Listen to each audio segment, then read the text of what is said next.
For years, they were untouchable.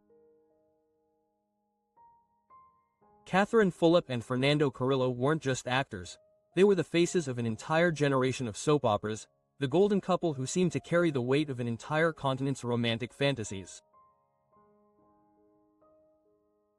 With Abigail and Pasionaria, their chemistry blurred the line between fiction and reality. And when they married in 1990, the world believed the fairy tale was complete, but the cameras lied. Behind the glamour lay a story of betrayal, humiliation, and wounds too deep to forget. And now, at 60, Catherine Fulop is finally lifting the curtain, admitting what fans had whispered for years, that the marriage the world envied was never what it seemed. Abigail's spark all the way to the altar.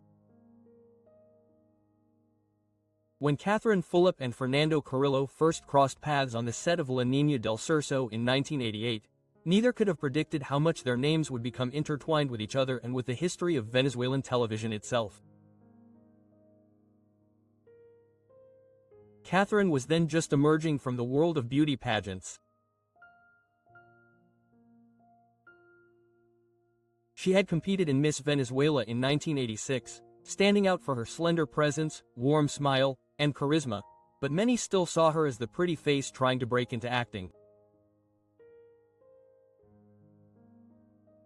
She was in her early 20s, inexperienced, a little shy about her craft, but fiercely ambitious.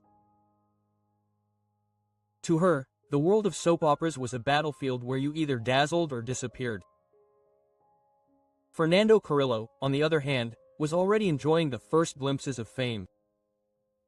Blonde, tall, and with that mischievous smile that promised as much danger as charm, he embodied the archetypal Venezuelan heartthrob. To the press, she was reckless, magnetic, and insatiable. To fangirls across Latin America, she was a dream. By the time she met Fulop, Carrillo already had a reputation, adored for her beauty, whispered about for her off-camera demeanor. The chemistry between them was undeniable. In The Circus Girl, their roles had yet to ignite the full-scale obsession that would come later, but behind the scenes, everyone could see the sparks. Crew members remembered how they lingered between takes, their laughter louder than their dialogue, their eyes searching for each other even when the cameras weren't rolling. 2 years later, fate, or rather, goodwill, brought them together again in Abigail. This time, the fire was impossible to hide. Fulop played the capricious young heiress, Carrillo the serious professor who reluctantly fell into her orbit. The story was pure melodrama, but it was the off-camera romance that gave it wings. Audiences didn't just watch Abigail, they devoured her, convinced that the on-camera love story was seeping into real life, and they weren't wrong. Soon, the press was calling them the world's most highly rated couple. Their faces were everywhere. Magazine covers, television interviews, gossip columns. Producers capitalized on the hysteria, promoting them not just as actors but as symbols of young, beautiful love. To fans, they were Venezuela's answer to a royal couple, modern-day soap opera monarchs whose marriage would be celebrated like any coronation. And in 1990, that wedding came. First the civil ceremony, modest, almost formal, then the religious wedding, a spectacle bathed in flashbulbs and covered exhaustively by glossy magazines. Catherine wore Princess Ferdinand's dress, a prince's tuxedo, and for a fleeting moment, it seemed as if fiction and reality had completely merged. The audience adored them. Women wept as they watched the altar photos. Men envied Carrillo, and the press declared that Venezuelan television had given birth to its own fairy tale. But fairy tales, especially those that flourish under the blinding lights of fame, rarely last. The betrayal that no bride should have to endure. The fairy tale fell apart almost from the first moment. For Catherine Fulop, the memory of her wedding day is not made up of champagne toasts and confetti, but of a stab of betrayal so sharp that it overshadowed the rest of her marriage.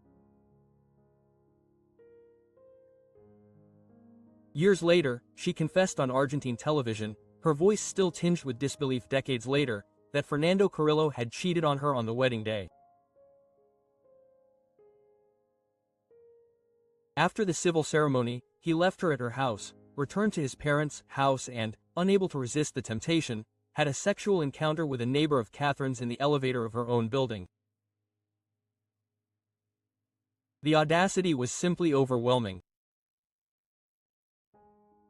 Carrillo, radiant in her wedding dress just hours before, became the victim of a humiliation that few could imagine. And the cruelty did not end there. On the night of their religious wedding, after the vows, after the prayers, after an entire country celebrated their union, Carrillo decided to confess. He told me on my wedding night, Carrillo revealed years later. Imagine if we were the most qualified couple in the world. And then the guy said, the same thing that happens to me has to happen to her, that she receives gifts every 2 steps. For Catherine it was a surreal nightmare. The man to whom she had just promised her life was standing before her, admitting not only to the betrayal but to some kind of twisted justification. For Fernando, women were offering themselves to him everywhere. He assumed it was only fair that his new wife should endure the same. For her, the confession was humiliation mixed with disbelief. For him it was almost a casual inevitability.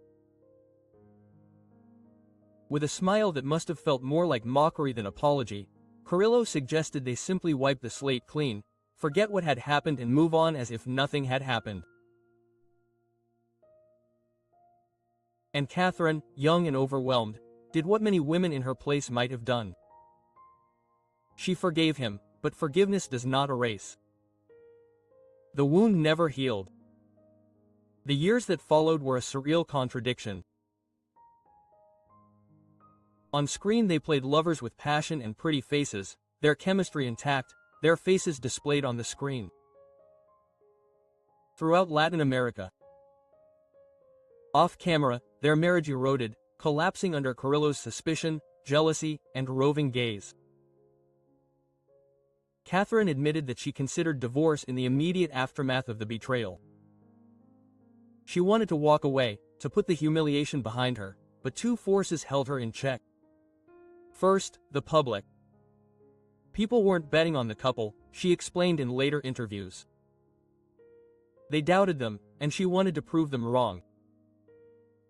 Second, a stubborn hope. She told herself that Fernando was young, impulsive, but deep down a good person. Given time, perhaps he would change. But Fernando didn't.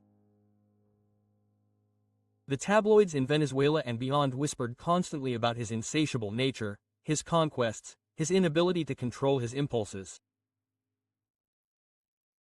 They described him as charming but unfaithful, a man addicted to temptation. Catherine became the dignified figure amidst the circus, trying to keep up appearances, smiling at photo shoots, while the press wondered if she was the over-forgiving wife. It was an impossible balancing act. The once celebrated young woman like the bride in a fairy tale, she now embodied a very different archetype. The loyal wife, caught up in scandal, suffering in silence as her husband's reputation crumbled to ruin both of theirs. By 1994, the inevitable had happened.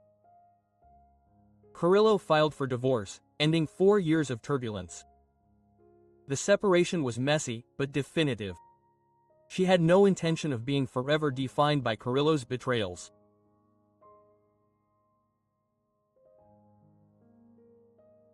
Fernando Carrillo's denial and nostalgia. Fernando Carrillo never tried to hide the infamous elevator infidelity. on the contrary, he seemed to carry it around as a mischievous anecdote rather than a shameful memory.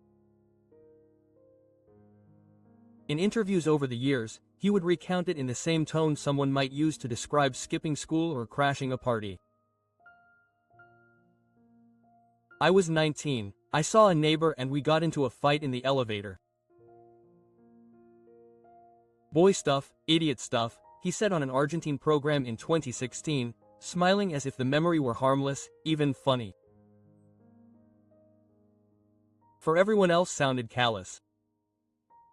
To Carrillo, it was simply a youthful prank. He insisted that the real story was not the betrayal itself, but his honesty in admitting it. In his eyes, telling Catherine the truth on their wedding night was not cruelty, but proof of pure love. He wanted to start from scratch, from a place of purity, from a place of love, he explained years later. He seemed to believe that by confessing immediately, he had given the marriage a chance to survive. Fulop forgave him, at least on the surface. To Carrillo, that forgiveness was validation. He repeated frequently that she had stayed for 4 years, that they had lived, traveled, and filmed together. To him, it proved that the bond had been real, even if it had ended badly, but his public narrative grew more complicated over time. He oscillated between downplaying Catherine's importance and elevating her as part of his myth. In 2013, after they briefly reunited on a project produced by her second husband, Osvaldo Sabatini, Carrillo posted an old photo on Instagram. The caption read, "Not love of my life, but an important and above all instructive love." That phrase, "No, the love of my life," was repeated in several interviews, sometimes softened with affection, other times loaded with reproach. He reminded the public that she had blocked him on Instagram, laughing about it while still tagging her in nostalgic posts from yesteryear. In 2020, in the midst of the pandemic, he uploaded another photo of them from their soap opera days, writing, "A love that I respect and value more than ever today as part of my story, even though she blocked me on Instagram. I love you, Katie. Here in Tulum you are always welcome along with my dear Osvaldo Sabatini, mother and father of the goddess Oriana." It was a peculiar mix, public affection for his ex-wife, praise for her current husband, and a subtle reminder that she had excluded him from direct communication. For fans, these posts were confusing, even unsettling. On the one hand, Carrillo seemed determined to honor Catherine as part of his past. On the other, his insistence on spreading these memories. Decades after the divorce, knowing that she had blocked him, seemed less like a tribute and more like a reproach. Why? If she wasn't the love of her life, kept returning to his name, his image, his story. Catherine Fulop's silence. For much of her career in Argentina, Catherine Fulop chose silence when it came to Fernando Carrillo. She rarely went into the details of their brief and turbulent marriage, preferring to redirect interviews toward her life as Sabatini, her daughters, or her projects. It wasn't evasion, so much as self-protection. She had carefully rebuilt her life after the collapse of that marriage and knew that revisiting it meant reopening old wounds. Her new chapter seemed the perfect antidote to her initial heartbreak. After divorcing Carrillo in 1994, Catherine met Osvaldo Ova Sabatini, brother of legendary tennis player Gabriela Sabatini. Unlike Fernando, Ova was quiet, focused, and family-oriented. They married in 1998 and had 2 daughters, Oriana, who would become a singer and actress, and Tichana. For Catherine, Argentina became home. Cemented her status as a household name, not just as the glamorous Venezuelan actress behind hits like Deja de Querer and the blockbuster Pels, but as a beloved TV host, fitness icon, and warm, humorous voice on talk shows. No longer was she Fernando Carrillo's ex-wife, she was Catherine Fulop, star, mother, wife, and personality all her own. And yet, despite her silence, the ghost of Fernando Carrillo was never fully exorcised. Every time he reappeared in the media, the name Katie would return to the headlines.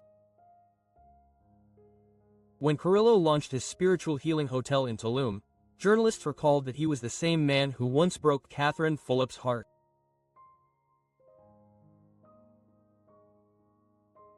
When he returned to Argentina to compete on Bailando por un Sueño, the tabloids were quick to remind the public that he was her ex-husband when he surprised fans by joining OnlyFans in 2022, producing erotic content at age 56. Once again, his name was invoked, as if his legacy and their notoriety were eternally chained.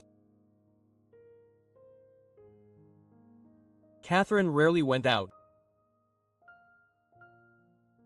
She lived her life with Osvaldo, celebrated Oriana's relationship with Paulo Dybala, and mourned family losses like her brother's tragic death in 2021, never feeding the insatiable hunger for gossip about her past. But there comes a time when silence becomes suffocating. It wasn't until interviews in her 50s that Catherine finally began to admit the cruel truth about her marriage to Carrillo. In PH, We Can Talk, she revealed the humiliation she suffered on her wedding day. It was when we were returning from the civil ceremony. We got married and each one went his own way. He told me he left with a neighbor in the elevator. Years later, at 60, Catherine said what fans had long suspected.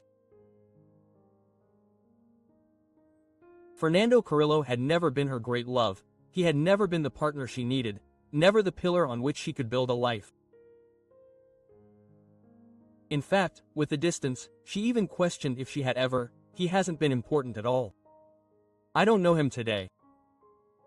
He was a partner who passed through my life, but he wasn't important, she confessed to journalist Luis Ola in 2023. A toxic cycle. What makes her story all the more tragic is that the wounds never fully healed. Even decades after the divorce, bitterness would occasionally surface, as if the ghosts of her brief marriage continued to demand attention. Fernando Carrillo, for his part, frequently returned to the subject with a tone that diffused nostalgia with reproach. In 2019, he gave an interview to Infobae in which he suggested that Cesar and Fulop owed him gratitude. According to his version, he had been the one who had opened doors for her, who had taken her out of Venezuela and brought her to the great world of Latin American television. She should speak wonders of me because I have always behaved incredibly with her, he declared. It was a statement that sounded less like affection and more like a demand for recognition, as if her successful life in Argentina still depended on him in some way. Catherine, however, had long since moved on. To her, Carrillo was a closed chapter, one she had erased from her personal narrative. She didn't just avoid mentioning him, she actively kept her distance. She blocked him on social media and refused to acknowledge his nostalgic posts, even when he tagged her or sent public invitations for her and her husband to visit him in Tulum. For Catherine, silence was the only way to protect the life she had built, the stability she had gained from so much early pain. And yet, every time Carrillo uploaded an old photo of the two of them, calling her a significant other but not the love of my life, the wound was reopened. To fans, it felt like a contradiction. If she wasn't the love of his life, why couldn't he let her go? Why return again and again to a story she had chosen to bury? That contradiction became a toxic cycle. He clung to his past as a way to validate his own legend, keeping the image of Abigail's golden couple alive. She, in turn, had to distance herself even more to protect her present. The more he looked back, the more she distanced herself. Parallel lives. Their trajectories could not be more different, almost as if they had stepped out of the same soap opera and into two completely different genres of life. Catherine Fulop, after the chaos of her first marriage, settled in Argentina and never looked back.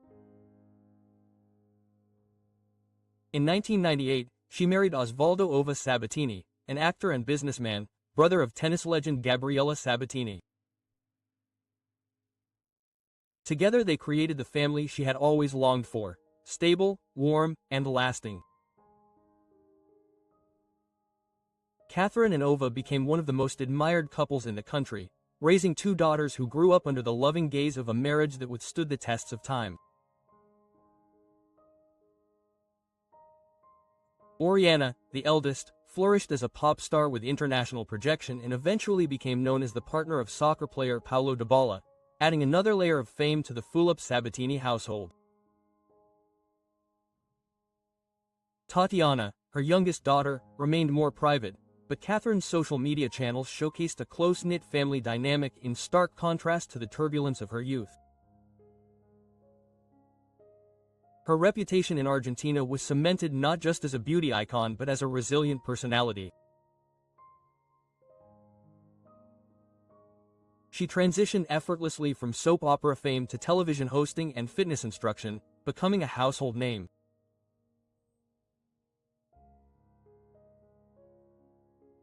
She faced her share of controversies, such as rumors of a rift with sister-in-law Gabriela Sabatini, but none of them really damaged her image.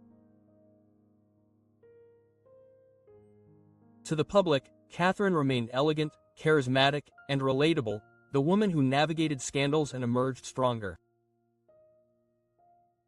Fernando Carrillo, meanwhile, became the embodiment of unpredictability.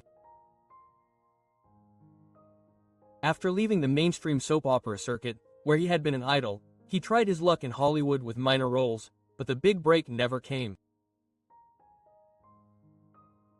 His career was erratic, jumping from project to project, surrounded by rumors of ego clashes, delays, and behind-the-scenes chaos.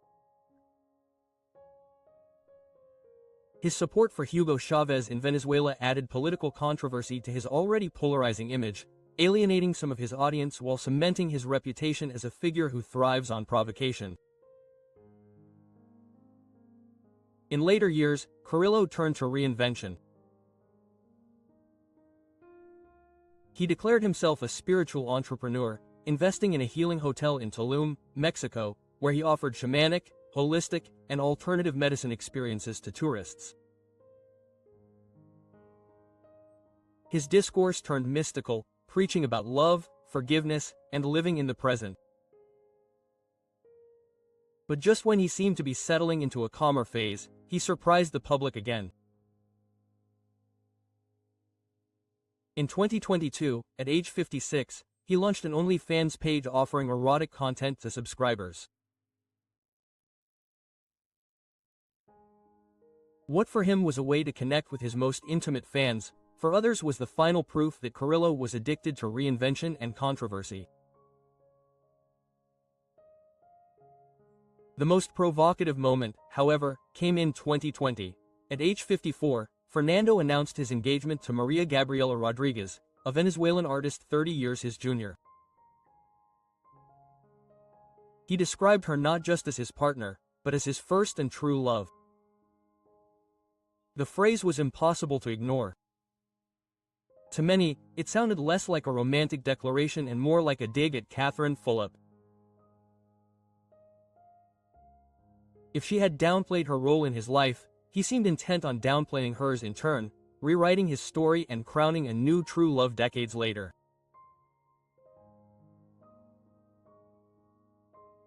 And now, at age 60, Catherine Fulop has shattered the last illusion, showing us that even the most glamorous romances can hide painful truths. What once seemed like a dream was actually a lesson, and she is the one who emerged stronger. But what do you think? Was his marriage to Carrillo just youthful naivety, or was it doomed from the start?